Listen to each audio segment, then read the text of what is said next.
남녀 간의 이 프로포즈를 생각하면요, 가슴이 설레죠. 근데 단서가 있습니다. 서로 사랑할 때, 서로에게 호감이 있을 때의 프로포즈는 가슴을 설레게 합니다. 일방적으로 프로포즈를 하게 되면은 굉장히 슬픈 비극도 일어나게 되죠.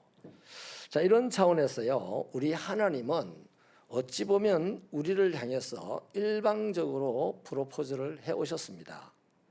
그래서 하나님의 사랑을 따르게 보면 좀 슬픈 사랑이라고도 할 수가 있겠습니다. 근데 그 슬픈 사랑을 기쁜 사랑으로 만들 때 하나님의 프로포즈를 나도 사랑하는 마음을 가지고 받아들일 때에 하나님의 프로포즈는 기쁨으로 충만하게 될 것이고, 그 프로포즈를 받은 우리는 사랑을 받으면 두려워하는 것이 사라지고 노래가 흘러나오고 이런 역사가 되지 않겠습니까? 그래서 하나님은 우리에게 프로포즈를 해오십니다. 그 프로포즈를 거뜬하게 받아들이셔가지고 여러분의 삶의 두려운 것들은 사라지고 기쁨이 넘치게 되기를 바랍니다. 그 하나님께서는 사람들에게 프로포즈를 하시는 것을 어느 날 갑자기 뿅 가가지고 첫눈에 반해서 그렇게 프로포즈를 하신 게 아니고요, 오랫동안 준비를 하셨고 또 오랫동안 내가 프로포즈 한다고 눈치도 주셨고 그렇게 해서 프로포즈를 해 오셨습니다. 그것이 바로 독생자 예수님을 이 땅에 보내신 사건이었죠. 그런 차원에서 이 요한복음 3장 16절은요, 인간을 향한 하나님의 가장 명확한 프로포즈라고 하겠습니다. 우리 같이 한 번 더 16절 읽어봐 주실래요? 시작.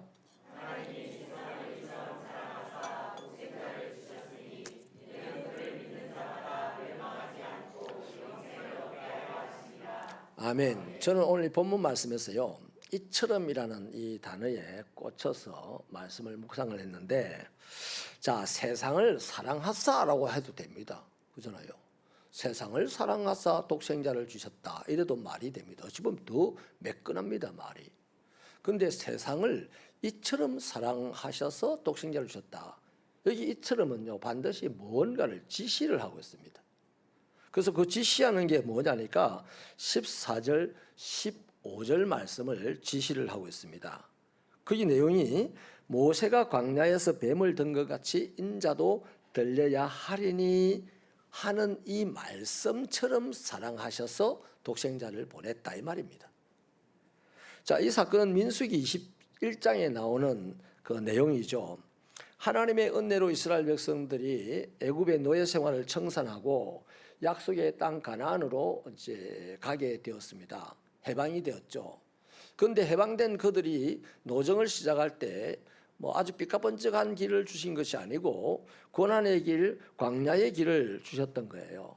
고난과 시련, 환란이 계속해서 그 약속의 땅을 가는 동안에 일어났습니다.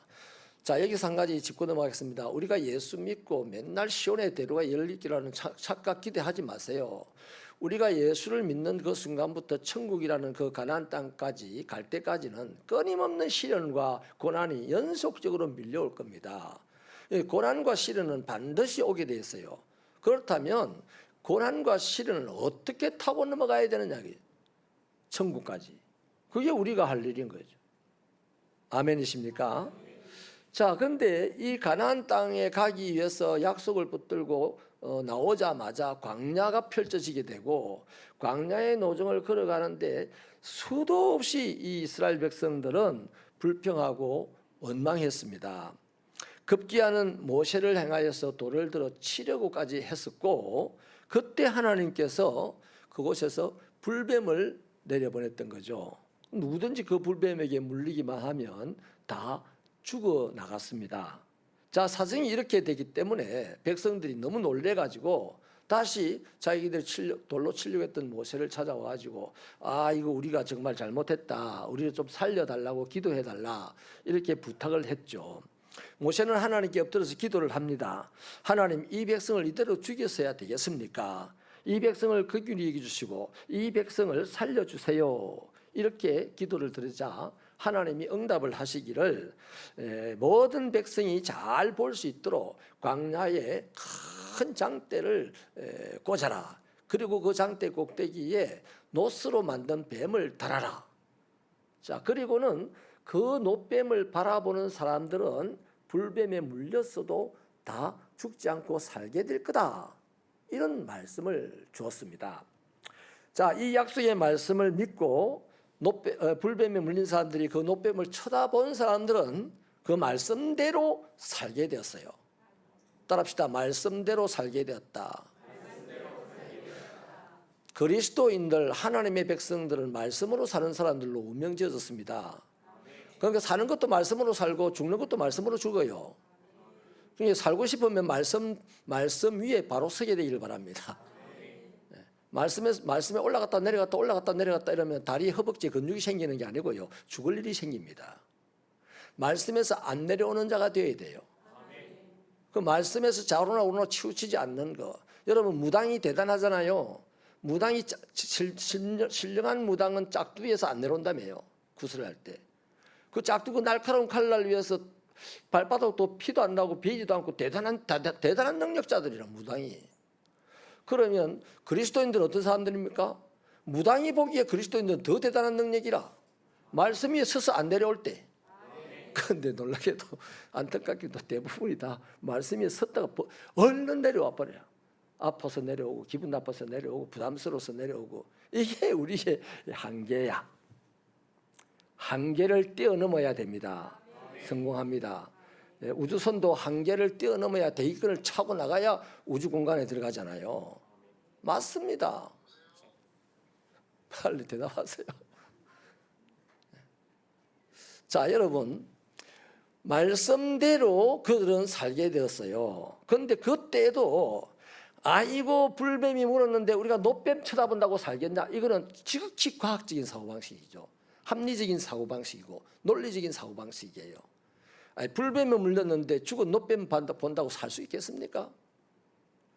그런데 하나님의 말씀에 놋뱀을 보면 산다고 하니 말씀대로 놋뱀을 봤더니 말씀대로 살게 됐고, 그 말씀을 무시하고 놋뱀을 안 쳐다봤더니 불뱀에 물린 그 독이 퍼져서 죽더라는 거예요. 자, 이것처럼 예수님이 십자가에 달려 우리 죄를 짊어지시고 십자가에서 돌아가셨습니다. 우리의 온갖 저주를 다 담당하셨습니다.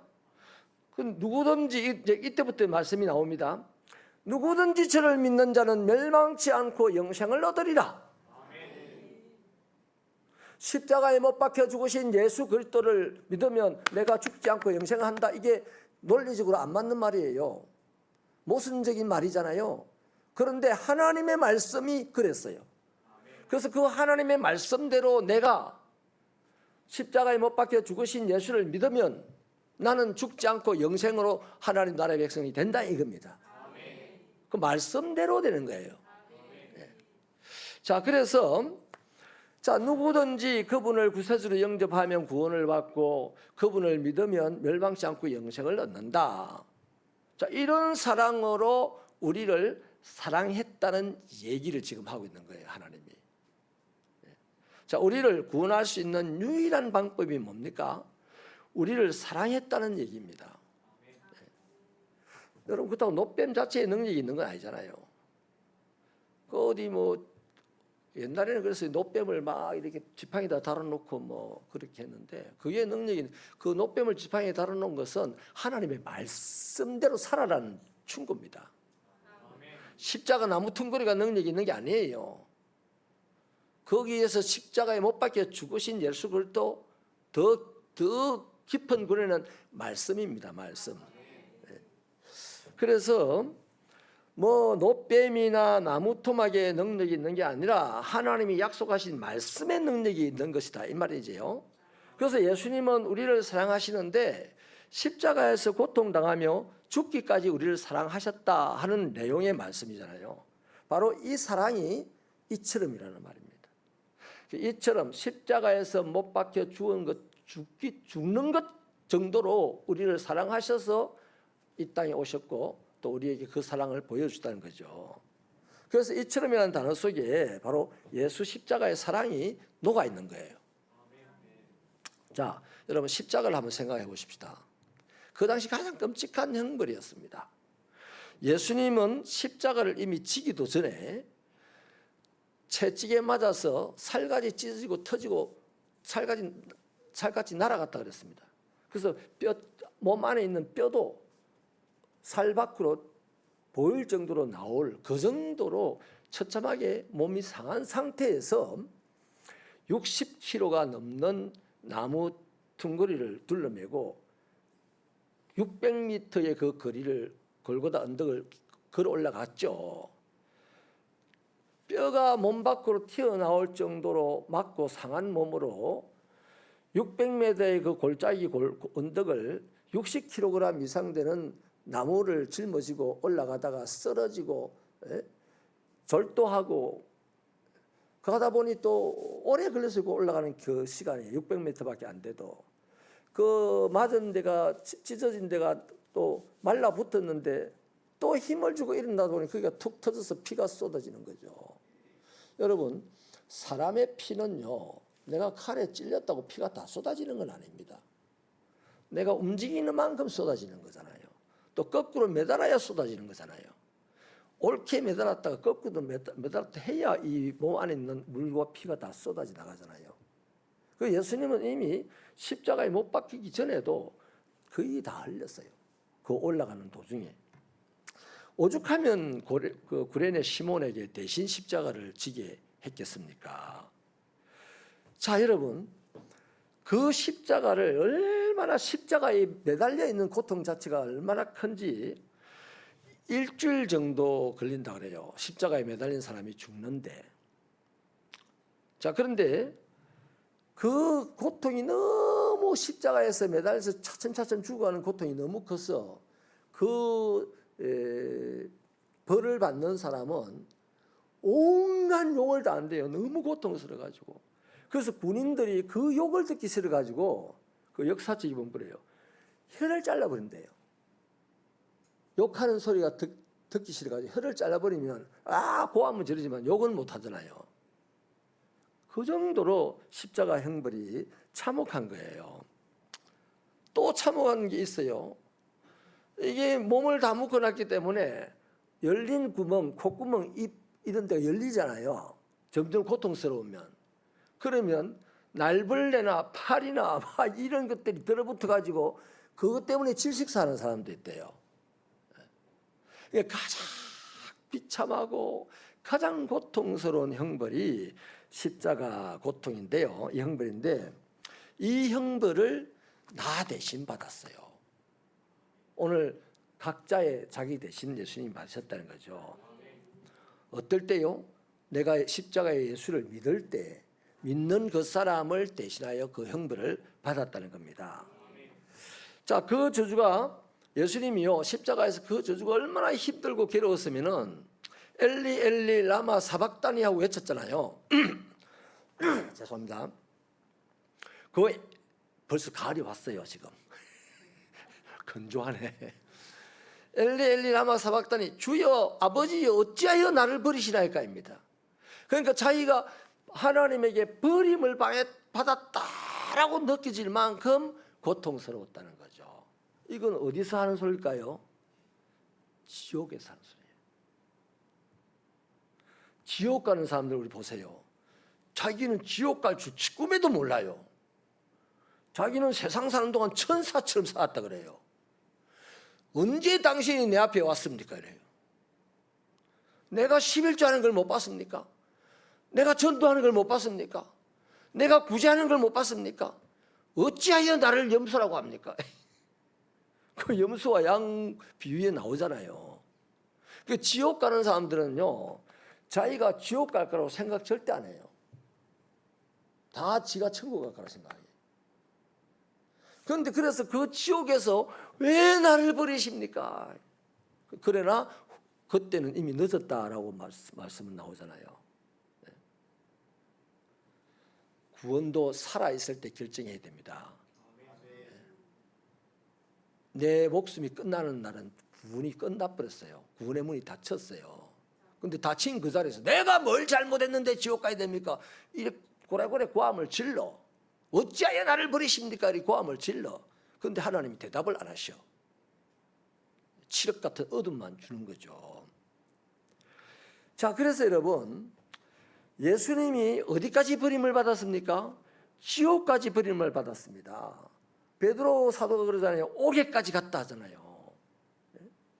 자, 하나님이 없는 그곳이 지옥이잖아요. 그래서 십자가는 지옥의 축소판입니다. 아까 비참한 얘기했잖아요. 날벌레가 파리가 코 안을 들어와가지고 가득 차고 입안에 들어 가득 차가지고 하다가 질식사하는 곳이 지옥이다 이 말이에요. 우리 거기 가지 않는 저와 여러분 되기를 축원합니다. 날마다 노래 부르고 날마다 기쁨이 넘치는 그곳이 천국이잖아요. 우리 교회에서 그거 해야 되잖아요. 그거 연습해야 되잖아요.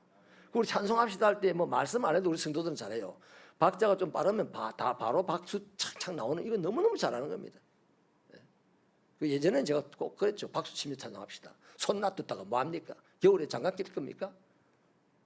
그랬죠. 이제는 그런 말 안 해도 우리 성도들 박수도 잘 치고, 이제 나중에는 이제 발도 좀 부르시기를 바랍니다. 의자도 좋잖아요. 이제 의자 이거 한 50년 갈 겁니다. 이거 아무리 안 가도. 그러니까 파물이 굴려도 괜찮아. 깔고 앉는 가죽이 구멍이 나도록 비벼보자고요. 기도하면서 비비고 찬양하면서 비비고, 그게 천국 아닙니까? 네. 자, 그래서 여러분, 이렇게 지옥이라는 축소판에 예수님이 딱 걸려가지고 어찌하여 나를 버리시라니까 이랬는데, 이 예수님의 절규가 전부 지옥에서 부러지셔야 될 절규다 이 말이에요. 그래서 십자가의 고통은 모든 죄지은 인간들이 지옥에서 당해야 될 바로 그 고통입니다. 또 십자가의 저주는 지옥 가는 그 저주입니다. 그런데 이사야서 53장 5절은 이 예수님의 이 십자가의 죽으심, 우리를 향한 이 사랑의 표현을, 그가 찔림은 우리의 허물을 인하며 그가 상함은 우리의 죄악을 인합니다. 그가 징계를 받음으로 우리가 평화를 얻었고 그가 채찍에 맞음으로 우리가 나음을 입었다.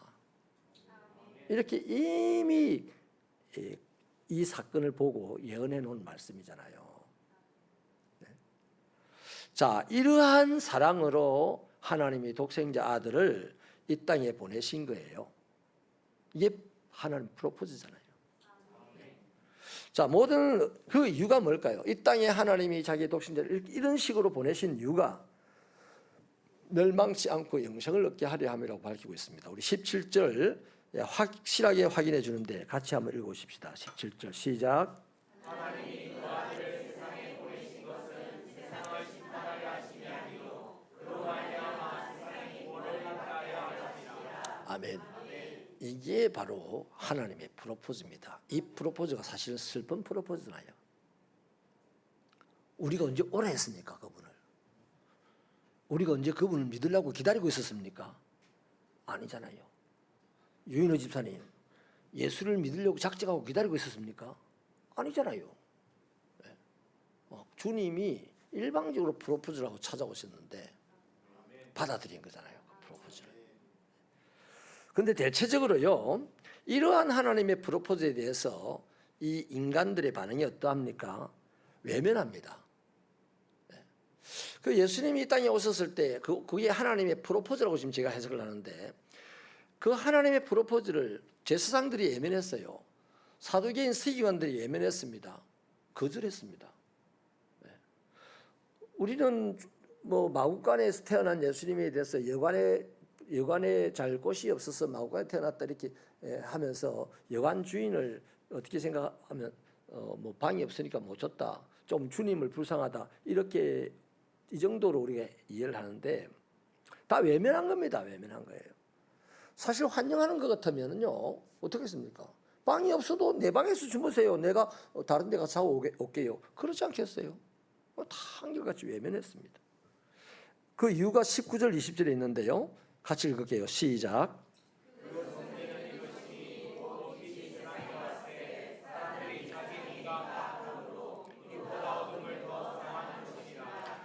악을 행하는 자마다 빛을 미워하여 빛으로 오지 아니하나니 이는 그 행위가 드러날까 함이요. 사람들이 외면한 이유, 대제사장, 제사장, 바리새인, 서기관 전부 다 하나님 사랑한다고 고백한 사람들이고 하나님의 축복을 받았다고 자랑하는 사람들이고 또 그 당시 하나님의 일을 하는 사람들이었습니다.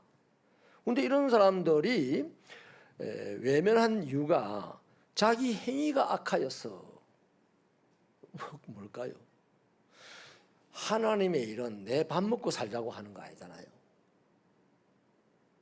우리가 선교하는 일이 내 잘 되려고 하는 일 아니잖아요.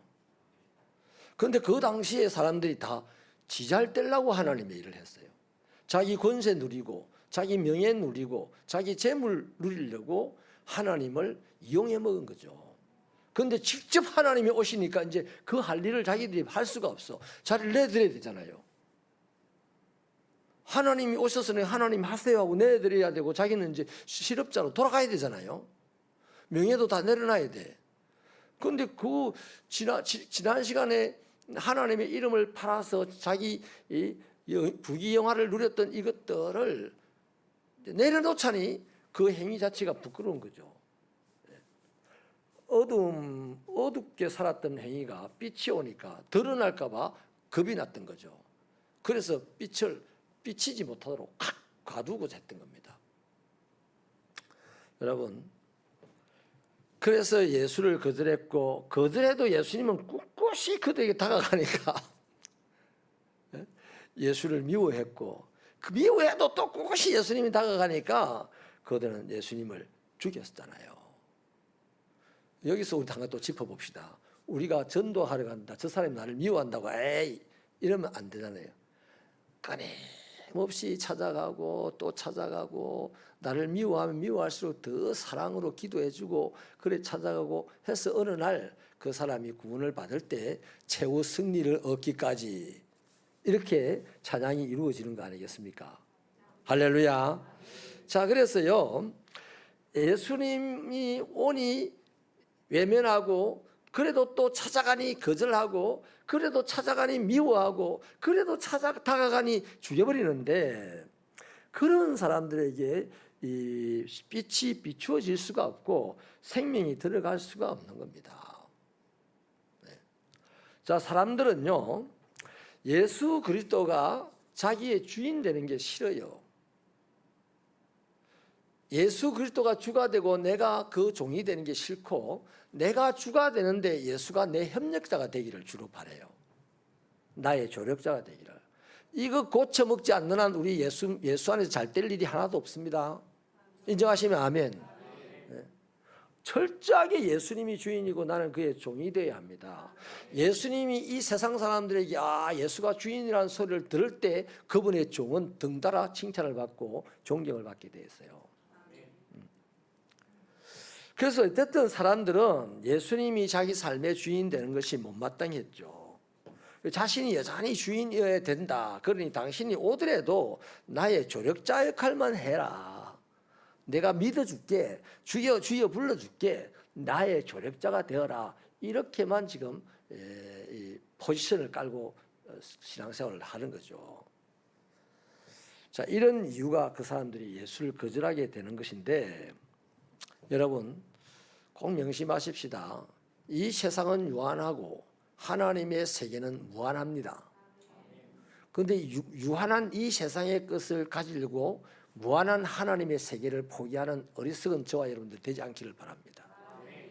그래서 하나님의 일을 하는 것은 영원토록 기념되는 일이 되고 자기 자신을 위해 일을 하는 것은 자기 일생이 끝나는 날 다 휴지 사라져서 저기 어디입니까? 그 화장터에 내 시신이 녹아 사라질 때 그것도 다 같이 녹아서 사라지는 것입니다. 그래서 영원한 것에 우리 모든 것을 집중할 수 있는 자세, 정신, 삶, 행동이 되시기를 바랍니다. 작은 것을 탐하다가 큰 것을 잃어버리지 않기를 바라는 거죠. 여러분, 하나님은요 우리가 구원받기를 원하십니다. 또 누구나 구원을 받을 수 있도록 길을 열어놨는데 그가 바로 예수님입니다. 그러므로 이 땅을 살아가는 사람들 중에 구원받기가 어려운 사람은 한 명도 없어요. 구단을 외우기보다도 훨씬 쉬운 것이 구원받는 겁니다. 아주 간단하고 아주 쉬운 방법으로 구원을 받을 수 있도록 하였습니다. 믿으면, 누구든지 믿으면 멸망치 않고 영생을 얻으리라. 노뱀을 바라보면 죽지 않고 살리라. 사는 방법은 하나님의 백성이 사는 방법, 행복한 방법, 부유해지는 방법, 천국 가는 방법, 영생하는 방법은 간단합니다. 간단해요.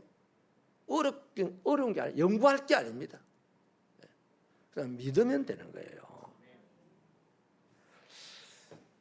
그렇게 하나님은 우리에게 프로포즈를 해오셨습니다.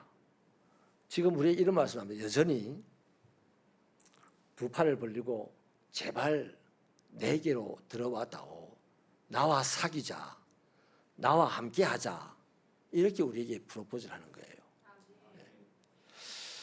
그러나 여러분, 이 프로포즈를 대부분의 사람들이 외면하고 등을 돌렸는데 다 그런 건 아니에요. 다 등을 돌리고 다 외면한 건 아니고 21절에 보니까 진리를 따르는 자는 진리의 빛으로 나온다 이렇게 말합니다. 그래서 그것이 자유와 기쁨을 누릴 수 있는 구원의 길, 그것은 진리를 알기 때문에 그 빛 앞으로 나온다는 거예요. 그래서 나중에 요한복음 8장에서 뭐라고 말씀하냐면 진리를 알지니 진리가 너희를 자유케 하리라. 오늘 새벽 기도 시간 잠깐 언급을 했는데요. 우리는 이렇게 주로 피상적으로 생각합니다. 진리 예수 그리스도를 알면 나는 이 땅에서 잘 될 것이다. 이렇게 생각을 하는 경향이 있어요. 그게 아닙니다. 진리를 알면 무엇이 우리를 자유하게 해준다고요? 진리가 우리를 자유하게 해준다는 거예요. 그럼 무엇에 대하여 자유입니까? 죽음에 대하여 자유입니다. 죄에 대하여 자유입니다. 명예에 대하여 자유입니다. 권세에 대하여 자유입니다. 그래서 내가 진리를 제대로 알게 되어서 예수 앞에 나와서 진리를 알게 되면 살아도 관계없고 죽어도 관계없고 부자여도 관계없고 가난해도 관계없고 건강해도 괜찮고 병들어도 괜찮아. 내가 진리를 아니. 그거야. 그 진리가 우리를 이 세상에 대하여 자유하게 해준다는 겁니다. 잊지 마시기를 바랍니다. 그래서 여러분, 죄에 대하여 심판은 하나님의 뜻은 아닙니다. 죄에 대해서 심판한다는 것은 하나님의 뜻이 아니고 하나님의 이 프로포즈를 받아들이지 못하는 자신의 욕심과 고집 때문에 죄의 심판을 받는 겁니다. 다시 말해서 세상이 정죄받고 심판받는 것은 인간 스스로가 자초한 일입니다. 자기 육신의 생명이 끝나는 날 그 결판을 보게 되는 거죠. 그런데 다행스럽게도 우리는 육신의 생명이 끝나기 전에 하나님의 그 뜨거운 사랑의 프로포즈를 받아들였어요. 할렐루야. 그러니까 그 하나님의 뜨거운 사랑의 프로포즈를 받아들였으니까 이제 우리가 할 일은 진리를 알아가는 일, 그 진리를 알아가는 만큼 세상에 대하여 죽음에 대하여 죄에 대하여 자유해지는 이 누림을 누려야 되는 거예요. 그러니까 우리는 가난하면 쪽팔려가지고 얼굴을 막 숙이고 다니고 부자면 거드름을 피우면서 이러며 다니고 이거는 그리스도인 아니에요. 그리스도인은 가난해도 부자여도 하나님의 그 구원의 은혜 때문에 기쁨이 충만한 얼굴로 상대방에게 축하를 보내고 상대방을 격려하고 이러는 사람들이에요. 그 부자에게는 축하를 보내고 가난한 사람에게는 격려하고 얼굴에 웃음꽃을 피우면서 이게 진리를 아는 그리스도인이다 이 말이죠. 말씀을 마치겠습니다. 그러므로 지금부터 우리가 할 일은 아직도 우리 주변에는 하나님의 사랑을 프로포즈를 받아들이지 못하고 방황하는 사람이 많습니다. 우리 교회에 요즘 몇 분들이 오시는 게 좀 이상하지 않습니까? 요즘 이렇게 인사를 하시는 분도 오고요. 절을 아주 오랫동안 잘 다녔대요. 절심이 충만한 분이라고요. 그런데 교회도 부담스러워하지 않아요. 이거는 이래 보면 좋고 저래 보면 문제가 있는 거거든요. 아무튼 지금 우리 시대는 옛날과 많이 다릅니다. 그래서 딱 한 가지 봐야 될 것이, 나는 하나님의 프로포즈를 받아들인 자로 진리를 점점점 알아가면서 뭐 해야 된다? 세상에 대하여 자유를 누리는 자가 되어야 된다. 또한 지금 우리들 밖에 있는 사람들은요, 천에 없어도 세상에 대하여 자유하지 못하고 살아갑니다. 자존심으로, 명예를 위하여, 권력을 위하여, 돈을 위하여 살아가다가 피곤에 쩔어 있어요. 그런 쩔은 사람들에게 자유로운 모습을 보여주는 우리들이야말로 예수의 그 구원의 은혜를 전하는 사람이 될 줄 믿습니다. 기도하시겠습니다. 하나님 아버지, 천지를 창조하시고 아담이 범죄한 그날 이후로 끊임없이 하나님은 인간을 향하여서 처절한 사랑으로 프로포즈를 해오셨는데, 역사를 돌아보면 하나님의 프로포즈를 제대로 받아들인 사람이 없습니다. 아버지 하나님, 우리는 아버지 하나님의 프로포즈를 제대로 받아들인 사람답게 진리를 알아가는 자가 되게 하여 주시고, 그만큼 세상에 대하여, 죄에 대하여 자유로운 자가 되게 하여 주셔서 하나님의 이름을 어디서든지 부를 수 있는 그런 축복이 있게 하여 주시고, 어디 있든지 하나님의 나라를 만들 수 있는 그런 능력 있는 주의 종들이 되게 하여 주옵소서. 이를 위하여 필요한 은사가 무엇입니까? 하나님이 잘 아시지 않습니까? 지혜가 필요한 자에게는 지혜를, 건강이 필요한 자에게는 건강을, 능력이 필요한 자에게는 능력을, 물질이 필요한 자에게는 물질을, 이 모든 것을 넘치도록 부어주시는 그 하나님을 경험하는 우리가 되게 하여 주옵소서. 예수님 이름으로 기도하옵나이다. 아멘.